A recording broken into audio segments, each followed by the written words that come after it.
Welcome back. It's Mike Hall here with Jay Hancock with another week of Real Talk with Real Producers. First, before we get into it, please hit the like button, subscribe, like, comment, share, especially comment. Let's move on. Okay, let's do it. All right, so today our topic is how to overcome objections and fear. It's not necessarily specifically in real estate. You know, this can be in all of life, but we're going to hone it in on our experience through sales and real estate and the stuff that is tough or difficult for us. So we're going to start off with a story for me. So last week on Facebook, I got my 6-year anniversary badge from starting Congratulations. the business, right? But that made me think about what was 6 years ago, right? And like the gravity or like the insane transition from then till now. And I could have never imagined what that looked like at that point in time. And my career could not have started out easier, right? Nope. I made the first phone call Sam gave me, she gave me a phone number. I called the gal about a specific property. We met at a coffee shop, signed agency, buyer rep, went and looked at the property and bought it. Yeah, that never happens. First of all, people almost never buy the house they inquire on. Never. Ever. But that was my first phone call in real estate. Yeah. Okay. So I don't want my story that I'm about to tell be preluded by, oh, it's tough to get started. It didn't matter, right? Yeah. At all. Because I had the easiest takeoff you could ever have, right? Yeah. It's pure success. That's it. Pretty good. All right. Anyways, so 6 years ago, I'm sitting in my basement and I'm looking at a screen full of leads that are pouring in because we just entered into a new market, right? And it was all going to be just me entering that market. And this is the years of Facebook and Google and Zillow. Those are still those years, but this is the years that nobody else was doing them. And so leads are just pouring into our database. I'm looking at this screen filled with names and numbers, and I'm sitting there frozen in fear, shaking, literally shaking about making this next phone call. Finally get myself enough courage to make the next call. I press call, and I sit there and I wait and I listen. Most agonizing 30 seconds of my life. Voicemail hits, and this wave of relief washes over me because I don't have to talk to this person. And I don't have to worry about it. I'm safe, and I'm not going to have to do that. I didn't get anything that I need or that I want or that the person that I'm trying to call needs, but I feel comfortable and safe in that, right? So weird.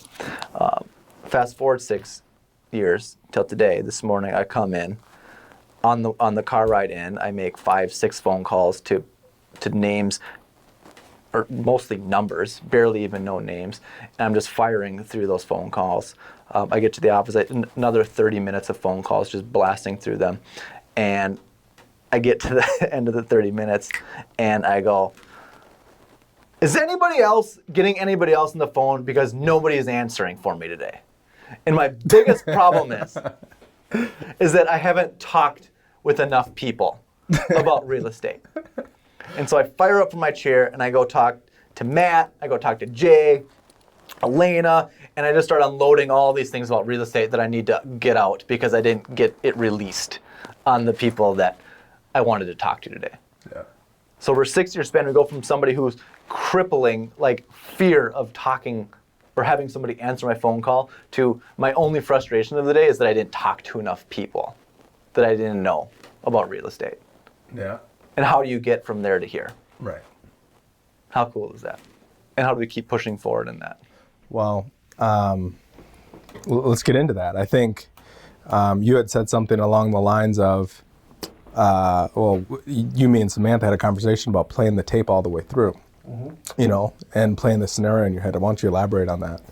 Well, I think it can be on both extremes here, right? So me, I'm playing the tape and I'm living in a reality that hasn't existed yet, right? They're going to pick up, it's over dinner time, they're busy. Oh, they said they're not ready to buy a house for 12 months on the initial sign up. Yeah. They're not ready to hear from me, or I'm going to not say the right thing. I'm not going to know how to do this type of transaction. So I'm playing out this scenario that hasn't existed yet. In the most negative light, right? And you're living in a reality that's not real. Yep. It doesn't exist. And then the opposite end of that spectrum is not thinking about that at all. Yeah. Right. Living in the moment and then getting them on the phone and not have considered anything. Yeah. Right. Which is where I live. Right. So we have to do both, right? So and I guess as you get, ascend, you can do those things more. Yeah. But initially, not thinking about where you're going is probably important, but thinking too far about where you're going and making that a definite negative is also going to be bad, right? Right. So playing that tape in an effective way where there's different angles that it could go to, but never at the expense of actually doing something. Yeah, I think part of it is that, when you're making calls and you're overcoming the fear of getting into calls and doing what you need to do to achieve what you want to achieve with whatever industry you're in, whether it be real estate sales like us, or maybe it's insurance, or maybe it's some other line of sales, is really taking into the account that you actually have people's best interests in mind and that you are a value, and really taking that on and carrying that into the conversations that you have. Right. Whether it be a sales call, in-person meeting, or whatever the case may be. It doesn't have to be anything. Right. This can literally just be, it can be hosting friends at your house. Right. Right. It can be something that you're afraid of, that you're fearful of. It can be anything. And I think what we're going to talk about here is can apply to all those different things. Right. Right. So it doesn't have to be sales related, because I think in every single day we're always selling. Sure. And we're selling ourselves that first thing. Yeah. So today we've broken down, we have six steps that I think if you follow, and they're not necessarily steps, and I don't think they have to work in order, but there's 6 things that we have here that if you go through them and you perform them over time, you're going to get better at whatever you do, specifically real estate calls and sales. But like I said, you can apply this to anything. So first one is repetition. You can never stop doing what you need to do to get from point A to point B, right? So you're going to start and you're going to be terrible at it at first, and that's okay. Yep. And then you have to take yourself from being terrible at it and realizing that you're going to light things on fire. And we've talked about this in previous podcasts where there's enough business out there for you to fail. Yep. And fail forward, right? That's a big thing that you hear. fail constantly and exactly. Still move forward. Right. So repetition, key. Priority number 1 is you have to do what needs to be done over and over and over and over again. So 6 years ago when I was making those phone calls, what I was doing is I was actually pressing the send button or the call button. I was doing that. I was doing it over and over and over again, even though it felt terrible. Yeah. Until the edge starts to come off. Right. And we'll tie that into another point here as we keep going. Yeah. But the second piece of it, and I think this is the most important one in my opinion, is you have to work with people around you that are doing it as well, or that have insight into how you can do it and do it better, right? Because this is what we live in, is bouncing things off of each other. Right. And having that open line where, hey, I tried this is what happened, how do I move forward from it? Right? Yeah, we're blind, right? Yeah. To the things we're saying sometimes. We don't hear the inflections, the dialect. You heard something I said this morning. I was talking up anyways. But there's things that you don't hear. So be vulnerable enough to do these things around other people who are good at it. Or you honestly don't have to be good at it. No. Others can observe you and see things in you, even not being experts, because they can come at you from a consumer's perspective. Exactly. So don't just huddle up in your office basement and make the phone calls. Do it around people. Yeah. Be willing to do that. Yeah. And then be willing to accept criticism. Right. You don't have to take everything, but you can listen to it all. Right. And then I think what ties into this, and this is a fear piece of it, if you go back into fear, when people choose not to engage with the people around them, that comes from a deep internal fear of being heard failing. It's the embarrassment tone. Right. We're all afraid of being embarrassed. Right. The act of being embarrassed is all internal. Yeah. When somebody, when you're walking in to to a department store, and the person next to you slips on the ice and bites the dust. Yeah, they're embarrassed. They're super embarrassed. Right. But all you're thinking about is, oh my gosh, how can I help this person? I hope they're not hurt. Yeah. What's there to be embarrassed about? Right. There's nothing to be embarrassed of. Right. And this is something that I take to the extreme because I don't feel that. I just do things. Yeah. I remember one time we were sitting at a restaurant and I said something embarrassing to the server. And Michael, as soon as she walks away, goes, "My tolerance for being embarrassed in public has gone through the roof since being friends with you." And it's just like, yep, that's real. And that's okay, because ultimately, what's that done for you? It's done nothing but allowed me to feel uncomfortable. Right. Which is great. And being okay in uncomfortable situations. I can only do that being around people that are. Exactly. Yeah. So again, working with those that are around you. Yep. The third one, Number 3. And I think this is probably up there with things that you need to do and do really well, is don't stop learning. I listen to books on tape all the time. I was listening to one this morning, and that's what cued me into your inflection. Yeah. In your phone call, because he was talking about inflections in your voice and how, sometimes the tone to which he gave an example specifically of where somebody goes, "Jordan," in a high-pitched tone, your brain subconsciously knows that everything's okay. Yeah. Versus, "Jordan," you know that there's a problem. You're in some trouble, and you can almost cue to what it is that you've done to lead you to that situation. Yep. So it's the subconscious of inflections in your tone and things like that, right? Like that. That's a learning thing, and I got that from a book on tape I was listening to this morning, and we were able to directly apply it right away to your next phone call. So never stop moving forward and learning. So whether it be inflections, uptones, downtones, or developing new scripts. Right? And I don't want to say scripts to people like they're scripts. Right. Because people get off the rails with scripts. Scripts are diving boards. Yeah. Okay? They give you enough to jump into the pool. They're not going to give you the full conversation. No. I learned that a long time ago trying to train people on scripts, and they kept trying to build these intricate webs that would just go into infinity. But they're just quick diving boards. Yeah. But a good script today isn't necessarily a good script for tomorrow. Right. Right, we always have to change things. Yeah, and not to mention your industry is going to change. Well, and we get bored. Yeah. So something that we said you start yesterday. To sound like a robot. Yep. We're not saying it well anymore. Right. The next day. Right. So you have to keep moving. The subcategory here is not supposed to be that. It's supposed to be whatever. So I think that's it. I think that's pretty self-explanatory. Always stop moving forward. And listen to the things that's stopping you from doing that, right? Mm-hmm. I don't do it that way. Or that's not for me. I'm already good. Don't mess with the good thing. Those are the things that our mind is going to tell us to stop learning. They make a lot of sense, and they're cool to write on a what do they call them? Memes? Yeah, or GIF or whatever. But they're garbage, right? Yeah. That's the stuff that our inner mind tells us to stop us from learning. Yeah. So learning what that sounds like. All right, number 4. Follow crushers. Right? We're on social media. We're on Instagram. We're on YouTube. We're on Facebook, and we choose who we follow and who we don't follow. Right? Yeah. Interact with those systems in a way that's healthy. Yeah. And pushing you forward. Don't follow the garbage. Follow the people who are doing life that you want to live on a high level. Yeah. Right. My feed's filled with Ryan Serhant. There's Tom Ferry on there.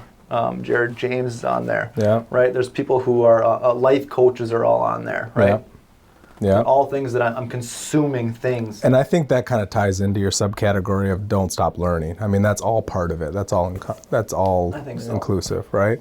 I think this is one that we don't talk about this a whole lot, but uncovering what your inner critic sounds like. Mm-hmm. I alluded to that a little bit. Buckets.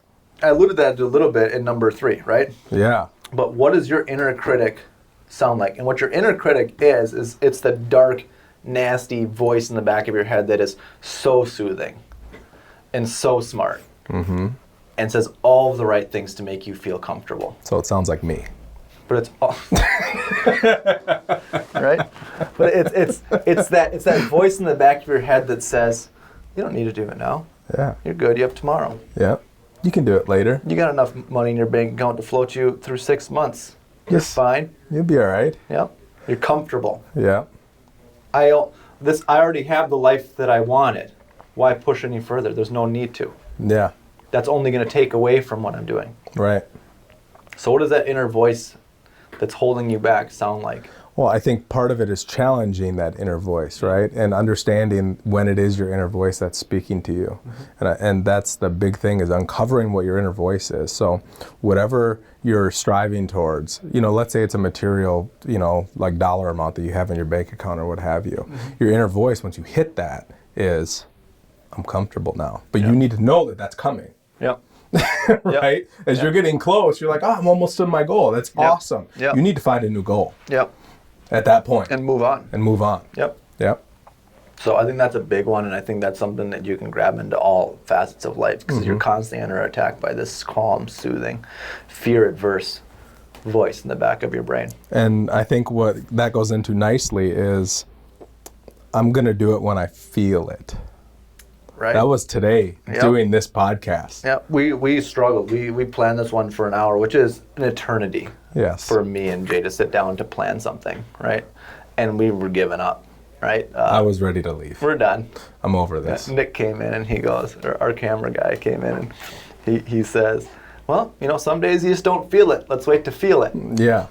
And I'm like, whoa, that's my inner critic. Yeah. Right? So we added a subcategory, don't wait to feel like it. We uncovered that a little bit further into, there's no way that the top actors feel like being a great actor every day. Every single time. But they're experts at getting themselves from not feeling like it to feeling like it. Yeah. And doing it. And pushing forward anyways. Yeah. Right? So a lot of the times we just need to be willing to push ourselves out of the, oh, I just feel like sitting on the couch, into get dressed, get going. Yeah. Get to the gym. Get out the door. Get out the door and go. Yeah. And when you get to the office and you're still sluggish, doesn't matter. You're still going to push forward. You still got to push forward. Like it. And by the time you're done, it's like, oh, you feel like it. I'm glad I did that. Yep. Yep. Because X, Y, and Z would never have happened. Yep. Can you imagine how little would get done if I only did it when I felt like it? If I had 100 days, I might work one of them. Yeah. Yep, and only for the morning. Yeah. So then I woke up feeling like it, and it wore off by 11:30, so I'm good. Yeah, so let's go to lunch. Yep. Right. I haven't done anything yet. Let's go to lunch. Yeah. And then the last thing is, have fun doing whatever it is that you're doing. Yep. And bring fun into it. Yep. If what you're doing is boring, find a way to make boring fun. Yep. I heard it's a George Strait song. I don't know which title it was or whatever. All My Exes Live in Texas? No, it's not. Okay. It's not All My Exes Live in Texas. Anyway, Okay, that's good. George. It's pretty close, probably. No, it's not that. You see what I did there? Yeah. Yeah. All right. Anyways, the song lyric goes somewhere along the lines, and this one stuck with me, is that it was for him. It was it was, you can learn to love anything, and you need to focus on that, because we can get stuck in the monotony of a job that we don't like, quote unquote, don't like. That's not what we want to do. It's taking away. It's doing all these inner critic stuff, and we end up stopping pursuing our career in a way that is positive and fun. Right. You can absolutely learn to love anything you want to. Right? Yeah, with adjustments, right? You just have to continue to pursue it, right? And you can learn to love everything. So have fun, find the fun in it, find the joy in it, find the love in it, and you're going to do so much better at your career than you would have ever known. Yeah.